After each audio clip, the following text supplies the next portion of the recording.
जबसम्म राणाहरू थिए तबसम्म माइत गएको बराबरको शक्ति थियो, फर्किने सम्भावना 100% छ। किनकि राणाहरू धर्म छाडा थिएन। हामी एउटा लङ्गोटी लगाउन बित्तिकै मान अभिमान सम्मानले एकदम क्रूर भएर नाक ठुलो बनाइहाल्छौँ। अलिकति नाकमा झिङ्गाएर बस्यो भने हामीलाई गाह्रो हुन्छ। फेरि तिमी गुरु हौ भने उसको घरमा आगो कहाँ लागेको छ, त्यो आगो कसरी निभाउन सकिन्छ र उसको घर कसरी बचाउन सकिन्छ, त्यो मार्ग निर्देशन गर्ने हो गुरुले। यो होइन कि थप आगो तेल मट्टी तेल हालेर लगाएर अनि तिमी मेरो पुच्छर बन भन्ने होइन। गोर्खा भनेर नेपाललाई विश्वमा कसले चिन्यो भन्ने कुरा।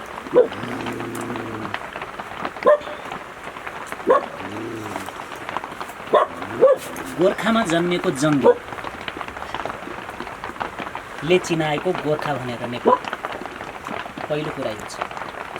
त्यो जङ्गेलाई यहाँसम्म पुर्यायो कसले? हुनसक्छ आफूले गरेको श्रद्धाको पात्रको नाम नआउन, त्यसमा दुःख नमान्नु होला, त्यसको नाम पनि आइरहन्छ ठाउँ ठाउँमा। र मैले चिनेको मेरो चिनाइ मात्र व्यक्त गर्छु। संसारमा गोर्खा भनेर चिनाएको जङ्गेले र गोर्खा बहादुर हुन्छन्, गोर्खा वीर हुन्छन्, गोर्खा इमान्दार हुन्छन्, गोर्खा धीर पुरुष हुन्छन्, स्थिर पुरुष हुन्छन् भनेर चिनाएको जङ्गबहादुर वान महाराज राणा साहबले चिनाउनु भएको हो। र उही जङ्गेको वीरता, धीरता, स्थिरता र इमान्दारिताले आज संसारभरि नेपालीहरूमा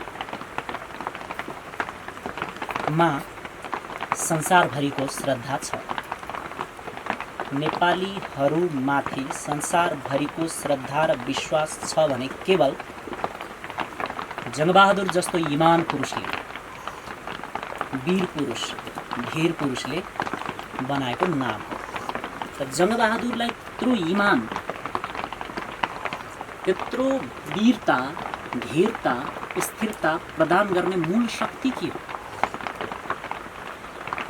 गोरखनाथ त्यो मूल शक्ति होइन। साम्प्रदायिक व्यक्तिहरूमा यसले असर नपुर्याओस् शब्दले। गोरखनाथ त्यो मूल शक्तिको मार्ग पथ प्रदर्शन गर्ने परम उच्च सम्माननीय गुरु हो। र त्यो पद्धति हो, गुरु गोरक्षले प्रदान गरेको पद्धति हो।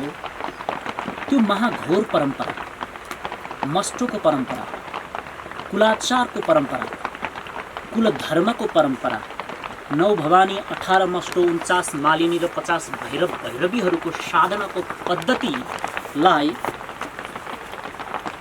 प्रदान गर्ने, पथ प्रदर्शन गर्ने व्यक्ति भनेको योगी गोरक्षनाथ हो।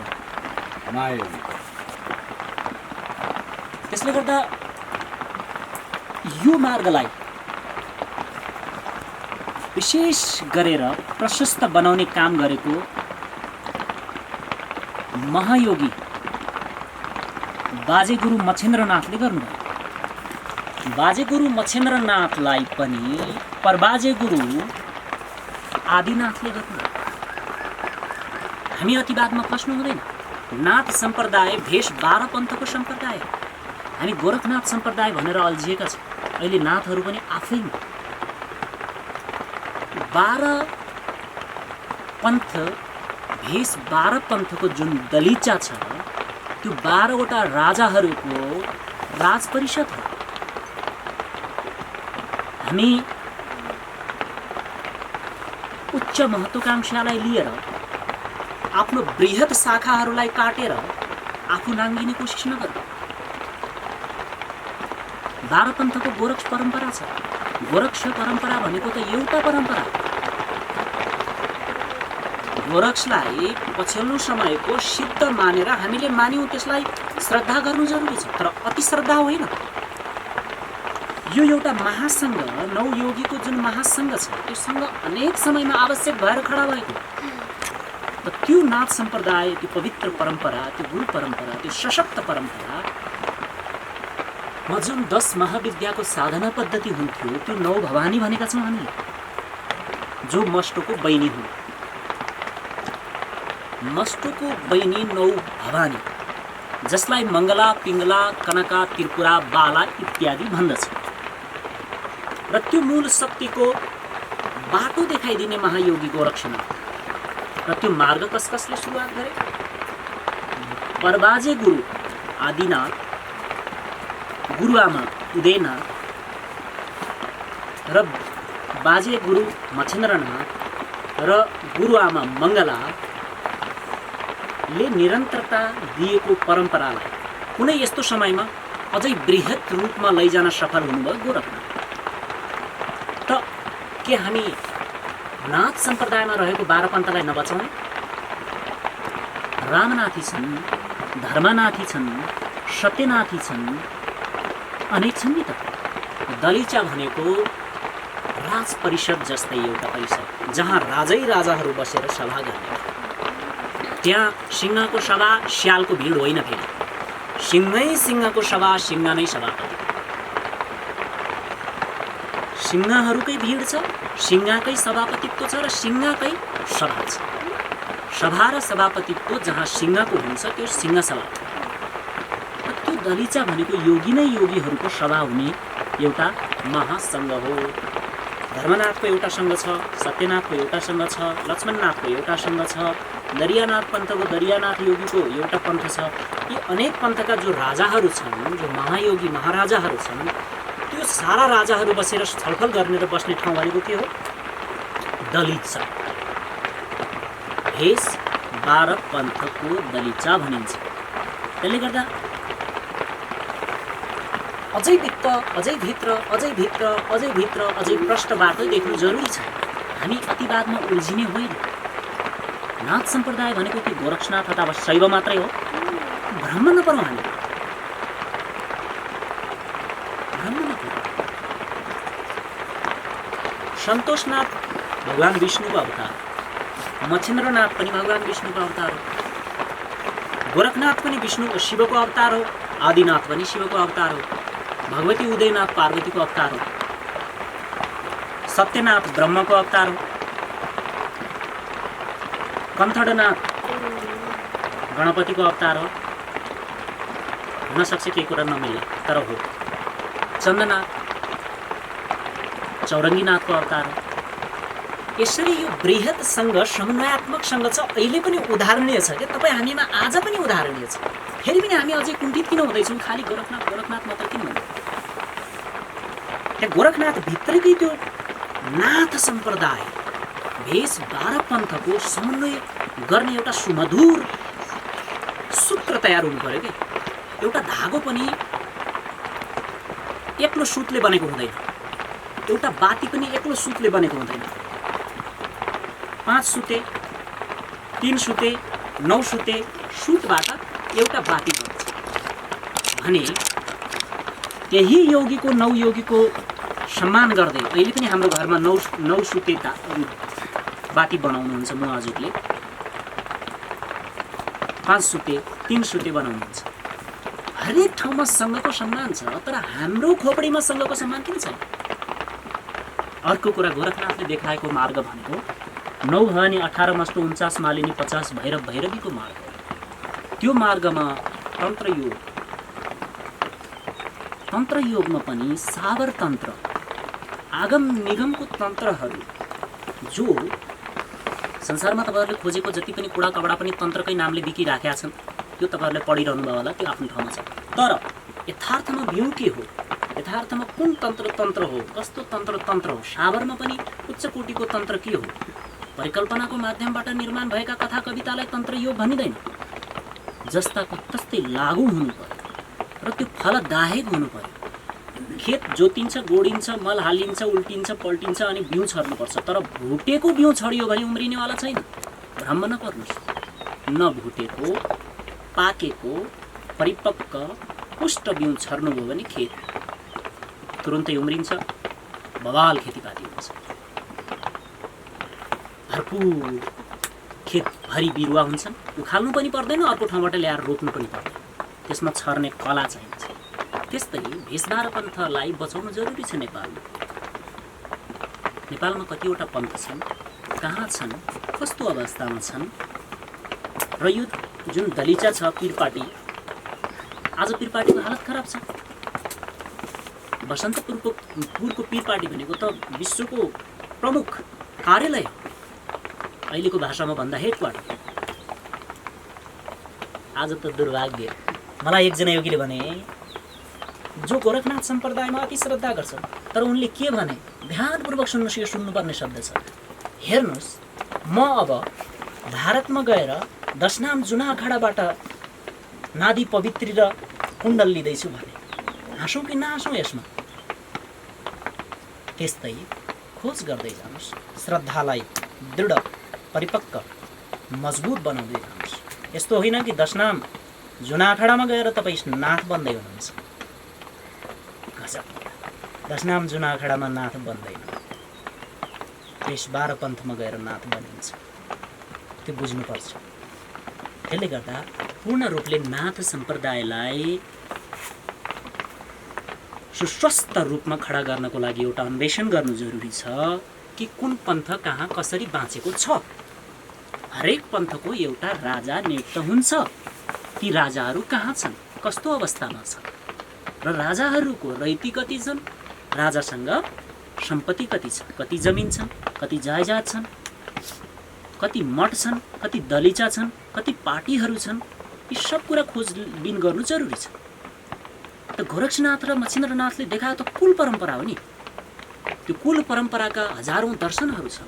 त्यो दर्शनको अध्ययन गर्नु पर्यो, अन्वेषण गर्नु पर्यो। हाम्रा कुल आचार्यहरू हुने यी नवयोगीहरू कुल आचार्य, आज कुल आचार्यले कुल मार्ग देखाउन सकिरहेका छैन। कस्तो दुर्भाग्य। हामी एउटा नादी पवित्री लगाउन बित्तिकै दम्बले, अभिमानले भरिहाल्छौँ। खोज अन्वेषणको अन्त्य। हामी एउटा लङ्गोटी लगाउन बित्तिकै मान, अभिमान, सम्मानले एकदम घ्रुर भएर नाक ठुलो बनाइहाल्छौँ। अलिकति नाकमा झिँगाएर बस्यो भने हामीलाई गाह्रो हुन्छ। फेरि बस्छ त, ठुलो नाक भएपछि झिँगा पनि आएर बस्छ, कहिले पुतली आएर बस्छ, कहिले डाँस आएर बस्छ, कहिले मौरी आएर पनि बस्न सक्छ। नाक ठुलो भएपछि त धेरै कुरा आएर बस्छ नि। त नाक ठुलो बनाउने कति, त्यो ध्यान दिनुपर्ने विषय छ। अर्को कुरा, गोरखनाथ र मच्छिन्द्रनाथ, आदिनाथ जुन नवयोगीहरू हुनुहुन्छ, त्यो नवयोगीहरूको मार्ग निर्देशन भनेको कुलाचार पद्धति हो। कुल धर्मको पद्धति, कुल धर्मको प्रणालीलाई प्रष्ट पार्नको लागि 9 महायोगीहरूको आगमन भएको हो। र त्यही ठाउँमा आज तपाईहरू हुनुहुन्छ जहाँ 9 भवानी 18 मष्टको धुनी एउटा पालमुनि प्रतिष्ठापन गरेर सनातन बसेको छ। मेरो 18 पाली छन्, 88,000 ऋषिकाहरूका अनन्त गोत्र, 9 गोत्र र अनन्त प्रवरहरू छन्। म यत्तिकै बसेको छैन। लाग्दो हो विचर भन्ने कतिलाई होइन। 18 पाली अनन्त प्रवर र अनन्त गोत्रहरू लिएर म बसेको छु। र म ती महान 10 योगीलाई पनि सम्मान गर्छु, 10 आलवार महायोगीहरूलाई पनि सम्मान गर्छु, 9 योगीलाई पनि सम्मान गर्छु। र कुरा गर्नुहुन्छ उच्च कुल घरानाको कुरा गर्नुहुन्छ भने 9 योगीमा अधिक योगीहरू लावारिस छन् र 10 आलवारमा पनि अधिक आलवारहरू लावारिस छन्। र कुरा गर्नुहुन्छ भने अधिक योगीहरू पञ्चम जातिका छन्। भनेको शूद्र भन्नुहुन्छ नि तपाईहरूले, त्यो शूद्र भन्दा पनि शूद्रले पनि शूद्र भन्ने जातिका छन्। के हामीले नमान्ने?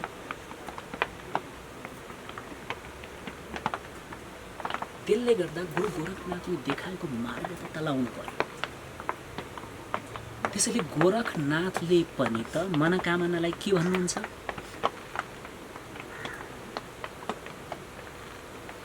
बहिनी भन्नुहुन्छ। त गोरखनाथले पनि मनोकामनालाई बहिनी भनेपछि 9 भवानीको त्यही 18 मष्टोले बहिनी 9 बहिनीलाई भने जस्तै त्यो परम्परा रहेछ भन्ने बुझियो नि त। त यो बृहत पद्धतिलाई हामी कुण्ठित किन बनाउँदैछौँ? किन साँगुरो बनाउँदैछौँ? यो पथमार्ग त घोडावालाको लागि पनि छ, बैशाखी टेक्नेहरूको लागि पनि छ, ऊँट चढ्नेहरूको लागि पनि छ, हात्ती चढ्नेहरूको पनि लागि छ, आफै हिँड्नेहरूको पनि लागि छ। यो बृहत मार्गलाई सङ्कुचित र कुण्ठित नबनाऊ। र कुल धर्मको विषयमा जो बाजे गुरु मच्छिन्द्रनाथ, परबाजे गुरु उदयनाथ आदिनाथ र गुरुआमा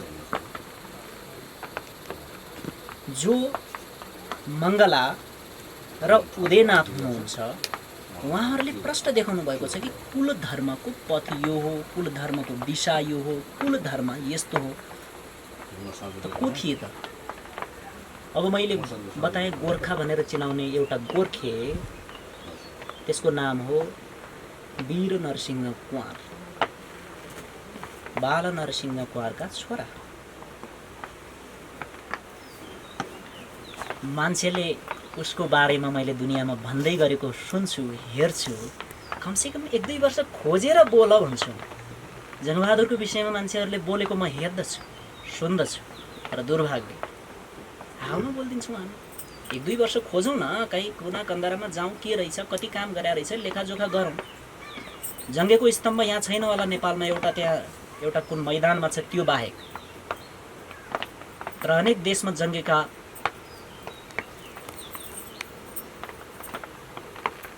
मूर्तिहरू छन्, चोकमा, चोकमा। जङ्गबहादुरको कुल परम्परा भनेको बरामष्टको परम्परा। त्यसैले कुल धर्म नै हिन्दू धर्म हो, कुल धर्म नै सनातन धर्म हो, कुल धर्म नछोड्नु भनेर जङ्गेले पनि हस्तलिखित गरेर छाप लगाएर छोडेका छन् आफ्नो जनतालाई। र जबसम्म जङ्गेको सन्तान थिए, जबसम्म राणाहरू थिए, तबसम्म यो देशका शाहहरूको राज्य, शाहहरूको शक्ति त्यति नै थियो जति माइत गएको छोरी मान्छेमा शक्ति हुन्थ्यो। तर पहिलो गएको श्रीमतीमा कोही शक्ति हुँदैन, कोही दम्भ हुँदैन, कोही अभिमान हुँदैन। आज त्यो हालतमा पुग्यो। थिए केही कडा नियमहरू, केही क्रूरताहरू थिए राणाहरूमा र शाहहरूमा, तर राज्य सत्ता, राजशक्ति, राजपरिषद जबसम्म राणाहरू थिए तबसम्म माइत गएको बराबरको शक्ति थियो। फर्किने सम्भावना 100% छ, किनकि राणाहरू धर्म छाडा थिएन। तपाईहरुलाई पच्दैन, त्यसैले धेरै नबोलौँ। राणाहरूले उहिलेदेखि पृथ्वी विक्रम सानो रौना आएको चल्ला जस्तै हुँदाखेरि पृथ्वी विक्रमलाई गद्दीमा राखेर यो देशलाई बचाएकै हो। ज्ञानेन्द्र शाहलाई पनि गद्दीमा राखेर यो देशलाई बचाएकै हो। गणवन युद्ध विक्रमलाई पनि गद्दीमा राखेर बचाएकै हो। तर बाटो बिरायो उनीहरूले पनि, र उनीहरूको पनि राम कहानी हामी सबैलाई थाहा छ। त्यसले गर्दा कुल परम्परामा हामीले धोका गर्नु हुँदैन। कुनै पनि आचार्यले उसको कुल बिगारेर कुलको बाटो प्रशस्त गर्दैन भने त्यो गुरु नै होइन। अहिले कति सजिलो देखेको छु सम्प्रदायमा, हाम्रो सम्प्रदायमा प्रवेश भएपछि ती कुलसुल खोलामा गए भन्छन्। अनेकौं सम्प्रदायको दीक्षा पद्धतिमा मैले त्यो सुन्ने गरेको छु। तिम्रो गोत्र पनि आजदेखि फरक, तिम्रो पर्व पनि फरक, तिम्रो कुल देवता पनि फरक भनेर अर्काको घरको बार थान थडी समाप्त पारेर आफ्नो दासत्व स्वीकार गर्न लगाउने गुरु परम्परा मैले धेरै देखेको छु। त्यो गुरु परम्परा होइन, त्यो भ्रष्ट परम्परा हो। जसले आफ्नो घरमा आगो लगाउँछ त्यो कुनै गुरु परम्परा हो? तिमी गुरु हौ भने उसको घरमा आगो कहाँ लागेको छ, त्यो आगो कसरी निभाउन सकिन्छ र उसको घर कसरी बचाउन सकिन्छ, त्यो मार्गनिर्देशन गर्ने हो गुरुले। यो होइन कि थप आगो तेल मट्टी तेल हालेर लगाएर अनि तिमी मेरो पुछर बन भन्ने होइन। र त्यो बृहत मार्ग यी 9 योगीहरूले गरेका छन्। यी 9 योगीहरूको यो पृथ्वीमा त्यत्तिकै सम्मान छैन। काम त्यस्तै गरेका छन्, काम त्यस्तो गरेका छन्, त्यो काम अनुसारको फल हो। त त्यो भ्रममा नपर्नुस् कि यतिले मात्रै, त्यतिले मात्र होइन। एउटा लेखकलाई देख्न बित्तिकै सबै कुरा बुझिँदैन कि, उसको लेखाइ पढ्नुपर्छ, लेख्ने ढङ्ग पढ्नुपर्छ, लेखिएका विषयहरू पढ्नुपर्छ, अनि उसलाई सम्मान गर्ने अझै भित्रबाट त्यो प्रबल सम्मानको प्रेम प्रभाव भएर आउँछ कि बाबरे कस्तो विषय छान्न सकेको उसले, कति कलम चलाउन सकेको उसले, कति दौडिन सकेको, कति सोच्न सकेको, कति सिँगार्न सकेको, त्यसपछि थाहा हुन्छ। त्यसैले गोरखनाथलाई चिन्नको लागि सामान्य गोरखनाथ भनेर मात्र चिन्नु छैन। गोरखनाथलाई केवल पृथ्वीनारायण शाहलाई आशीर्वाद दिएको भरमा मात्र चिनेर हुँदैन। केवल गोरखनाथले रत्न परीक्षितलाई आशीर्वाद दिए भन्ने थाहा पाएर मात्र पनि गोरखनाथलाई चिन्न सकिँदैन।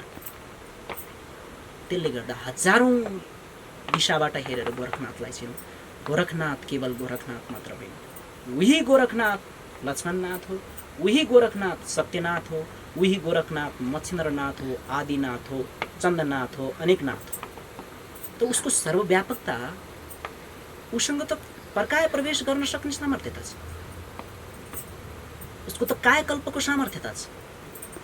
उसलाई हामी एक निश्चित रूप र निश्चित सम्प्रदायबाट मात्र हेरेर बुझ्छौँ भने अझै हामीले बुझ्नु बाँकी छ। त्यसले गर्दा गोरखनाथको त्यो परम्परा, नाथ सम्प्रदायको पद्धति, सर्वाङ्गीन पद्धति, सर्वसक्षम पद्धति र साङ्गठनिक पद्धतिलाई चाहिँ हामीले बुझ्नुपर्छ र त्यही अपनाउनुपर्छ। हरेक आफ्नो ठाउँमा राजा हो नि त, ठिक छ, आजको लागि म राजा भएँ र म नै यहाँको सभापति भएँ, तर कुनै ठाउँको लागि ऊ राजा हो र ऊ त्यहाँको सभापति हुन्छ र त्यो सभापतिको सम्मान जबसम्म हुँदैन जब सभा भरिँदैन। त्यसैले सभापतिले पनि पहिला सभालाई नमस्कार गरेर अनि बोल्न सुरु गर्छ। त्यसैले सभाभ्यो नमः सभापतिभ्यो नमः भनेर सभापतिलाई पहिला ढोक गरेको छैन। त्यहाँ कोही बोल्नेवालाले सभापतिलाई पहिला ढोक गरेको छैन, पहिला सभालाई ढोक गर्यो अनि सभापति। किनकि सभाको शोभा सभापति हो, सभापतिको शोभा सभा हो। सभा बिनाको सभापतिको के हो चित्ती, प्राण बिनाको देह जस्ता। त्यसले गर्दा गोरखनाथको पद्धति के हो, गोरखनाथले देखाउन चाहेको मार्ग के हो, त्यो मार्गलाई प्रस्ट्याउनु, त्यो मार्गलाई खोज्नु र बताउनु, सिकाउनु र सिक्नु जरुरी छ। त्यो पद्धति हो सर्वाङ्गीन पद्धति, त्यो सिद्धको पद्धति, त्यो सहज पद्धति, त्यो स्वच्छ र सक्षम पद्धतिलाई बुझ्नु जरुरी छ। ठ्याक्क जाने गोरखनाथले दिन खोजेको सन्देश चाहिँ अब नेपाली जनताले बुझ्ने गरेर अलिकति यसो गोरखनाथले दिन खोजेको पद्धति, गोरखनाथको गुरुले दिन खोजेको पद्धति र गोरखनाथको परम गुरुले, दादा गुरुले दिन खोजेको पद्धति भनेको कुल मार्ग हो। कुल मार्ग प्रशस्त, कुल मार्गमा जुन कुण्ठा र संकुचितता छ त्यसलाई प्रशस्त र बृहत मार्ग देखाउनु उहाँको काम हो र त्यही गरेर उहाँहरू जानुभएको छ। तर आज हाम्रो काम के हो, आज हाम्रो काम के हो? अब यहाँभन्दा बढी बोल्न चाहन्न, त्यो हरेकले आफैले बुझ्नुपर्ने कुरा हो। त गोरखनाथले अथवा 9 जना नाथहरूले हर कोसिस त्यो कुल मार्गलाई प्रशस्त मार्ग बनाउनु भएको छ, बृहत मार्ग बनाउनु भएको छ, एकदम सक्षम सहज र स्वच्छ मार्ग बनाउनु भएको छ। त्यो मार्गमा हामी हिँड्दा हामीले के गर्यौँ त, त्यो बुझ्नु हरेक कोहीलाई आफैमा आफै प्रश्न हो। र अब आफूले के गर्ने त्यो सोच्नुपर्ने जरुरी छ। र त्यो सङ्गठनबाट, त्यो सशक्त समूहबाट हामीले आज फेरि केही बुझ्नु जरुरी छ। एउटा रुखले टुप्पो मात्रै म सबै हुँ शाखा केही होइन भन्यो भने के हुन्छ? शाखा सब काट्दिनुहोस्, टुप्पो राखिदिनुहोस्, 6 महिना वर्ष दिनभित्र त्यो रुखको के हालत हुन्छ? त्यसैले बुझ्नुपर्छ, चारैतिरबाट बुझ्नुपर्छ। हो, धन्यवाद।